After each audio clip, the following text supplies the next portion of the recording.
That was a fucking 10-10 round all day. Okay, so I've done a video on the rules of judging a fight, and I utilise those rules in judging a fight, of course. But really, this is about how I approach it, what I think about.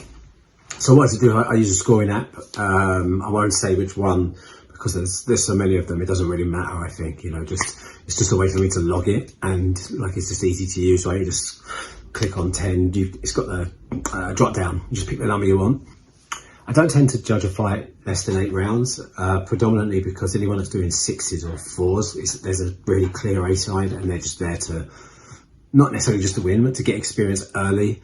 So the other guy's not really trying to win the round, so what's the point? What I will do though is I will use the same scorecard app and I'll watch that fight, but instead of judging the round, I judge the fight like the A side, just for my own enjoyment really, just to sort of look for strengths and weaknesses, and over time of watching them, I might find patterns emerging, and that will be something that I can consider when they get up and they get bigger. And if I have someone, it just feels good to know if someone's going to win, and if that's right, maybe I'll start betting on it at some point. But it's not really the intention right now. It's just for enjoyment. I just watch fighters as they're coming up, see if I can spot pitfalls in them. Do they like drop their left when they throw their right, or are they a bit slow on their feet? Do they get their head? Do they not move their head enough?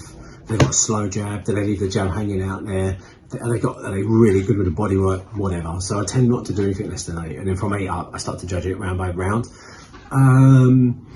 I struggle with 2-minute rounds as well. I find them really hard to judge. They're just too quick. Like they just go too quick, and the action can be quite intense, and often it's hard to see accurately who is landing the more clean shots. So you might find that in a lot of fights crazy, but just as a general rule, 2-minute rounds are harder to judge because the fighters are a little bit more intense in those 2 minutes, and there's a lot more action, and it's a bit harder to distinguish between the successful work in those two minutes. It could, who's hitting the gloves and who's hitting the body, who's actually hitting a clean shot. Okay, I try to avoid bias as well if I can, but it's hard. You know what I mean? Like I really like Usyk. It's great. There's a few other guys I like. Well, most of them are retired now, but there's a lot of guys. There's boxers that you like, right? And when you watch them, and with judging being the way it is, where it can be quite like malleable, if you like, to what you're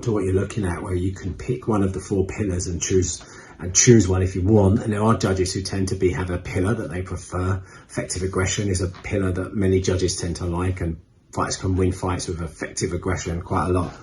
But I quite like slick movement and hit and don't get hit, make them miss, make them pay, that style of boxing. So I tend to lean towards that style. Sometimes I think subconsciously, I find myself falling into that trap. So I try to not be too biased with it. I do try to stick to the 4 pillars. Just as a reminder, the 4 pillars are attack, defense, that's obvious, right? Blocking, slipping, rolling, all that bollocks. Landing, as I touched on, knuckle part of the hand on the head and the body. Ring generalship, which is a sort of combination of all of the different areas of a fight, or of the 4 pillars. It's about like how well you control the fight and how well you manage the fight, how it's centered the ring, for example, if it's your style. And effective aggression. And effective aggression I touched on can win a lot of fights. Okay, so how do I actually do it? So the way I do it, I take each round and I break each round down into 3 minutes. Minute 1, minute 2, minute 3. And I do this because in my head, like what I don't want to happen is that I get sucked into the fighters that can win over the judges by saving for that last 20-30 seconds. Like just winning that last 20-30 seconds of the round. And if what they did in the last 20-30 seconds is so good that it negates 2.5 minutes before, fantastic. But sometimes someone has been able to control that round for 2.5 minutes, and then someone just getting a flurry off, or just getting a little bit of good action off right at the end of the round, in my mind isn't enough to win the round, because it's a 3-minute round. So I try to avoid that trap, or falling into that trap, by breaking it down to the 3 minutes and carrying a score. So minute one, I'm looking at the 4 pillars that I already touched on, and I'm judging all 4 pillars all at the same time as much as I can. It's not, not always able to see everything all at once.